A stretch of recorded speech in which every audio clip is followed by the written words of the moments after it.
پھر مدینہ منورہ کے لیے روانہ ہوگا۔ یہاں بھی فرشتوں کا حفاظتی پہرا ہوگا۔ دجال مدینہ منورہ میں بھی داخل نہ ہو سکے گا۔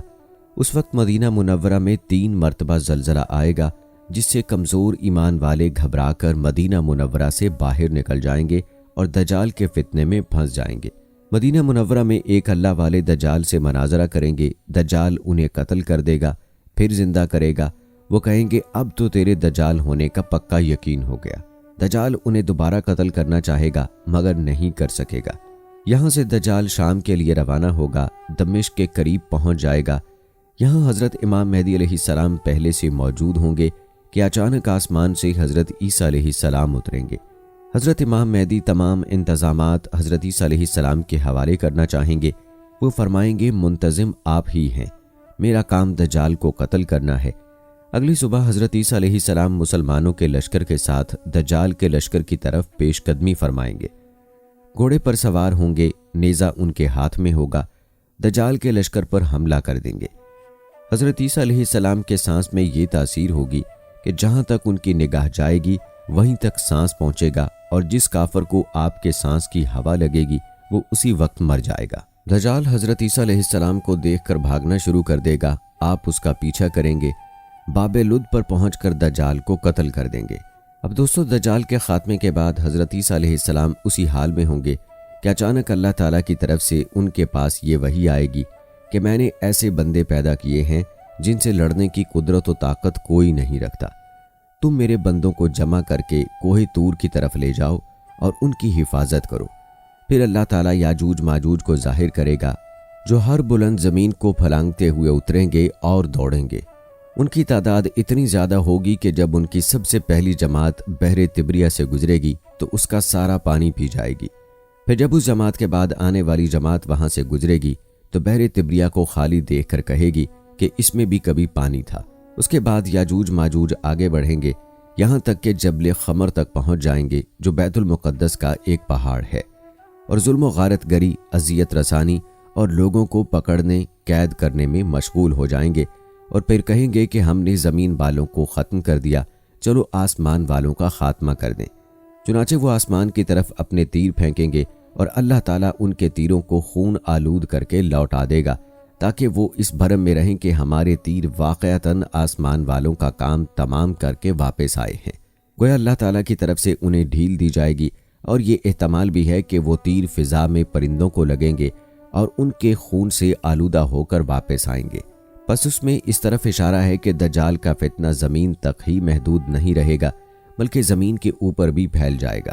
اس عرصے میں خدا کے نبی اور ان کے رفقا یعنی حضرت عیسیٰ علیہ السلام اور اس وقت کے مومن کوہ طور پر روکے رکھے جائیں گے، اور ان پر اسباب و معیشت کی تنگی و قلت اس درجے کو پہنچ جائے گی کہ ان کے لیے بیل کا سر تمہارے آج کے 100 دیناروں سے بہتر ہوگا۔ جب یہ حالت ہو جائے گی تو اللہ کے نبی عیسیٰ علیہ السلام ان کے ساتھی یاجوج ماجوج کی ہلاکت کے لیے دعا گزاری کریں گے۔ بس اللہ تعالیٰ ان کی گردنوں میں نغف یعنی کیڑے پڑ جانے کی بیماری بھیجے گا، جس سے وہ سب یک بارگی اس طرح مر جائیں گے جس طرح کوئی ایک شخص مر جاتا ہے۔ یعنی نغف کی بیماری کی شکل میں ان پر خدا کا قہر اس طرح نازل ہوگا کہ سب کے سب ایک ہی وقت میں موت کے گھاٹ اتر جائیں گے۔ اللہ کے نبی اور ان کے ساتھی اس بات سے آگاہ ہو کر پہاڑ سے اتر آئیں گے، اور انہیں زمین پر ایک بالشت کا ٹکڑا بھی ایسا نہیں ملے گا جو یاجوج ماجوج کی چربی اور بدبو سے خالی ہو۔ اس مصیبت کے دفع کے لیے حضرت عیسیٰ علیہ السلام اور ان کے ساتھی اللہ تعالیٰ سے دعا کریں گے۔ تب اللہ تعالیٰ اونٹ کی گردن جیسی لمبی گردنوں والے پرندوں کو بھیجے گا، جو یاجوج ماجوج کی لاشوں کو اٹھا کر جہاں اللہ کی مرضی ہوگی اٹھا کر پھینک دیں گے۔ ایک اور روایت میں یہ ہے کہ وہ پرندے ان لاشوں کو فابل میں ڈال دیں گے۔ فابل یہ دراصل ایک جگہ کا نام ہے جو بیت المقدس کے علاقے میں واقع ہے۔ بہرحال پھر زمین کو حکم دیا جائے گا کہ اپنے پھلوں یعنی اپنی پیداوار کو نکال اور اپنی برکت کو واپس لا۔ چنانچہ زمین کی پیداوار اس وقت اس قدر بابرکت اور با افراد ہوگی کہ 10 سے لے کر 40 آدمیوں تک کی پوری جماعت ایک انار کے پھل سے سیراب ہو جائے گی، اور اس انار کے چھلکے سے لوگ سایہ حاصل کریں گے، بلکہ دودھ میں برکت دی جائے گی، یعنی اونٹ اور بکریوں کے تھنوں میں دودھ بہت ہوگا، یہاں تک کہ دودھ دینے والی ایک اونٹنی لوگوں کی ایک بڑی جماعت کے لیے کافی ہوگی۔ دودھ دینے والی ایک بکری آدمیوں کی ایک چھوٹی سی جماعت کے لیے کافی ہوگی۔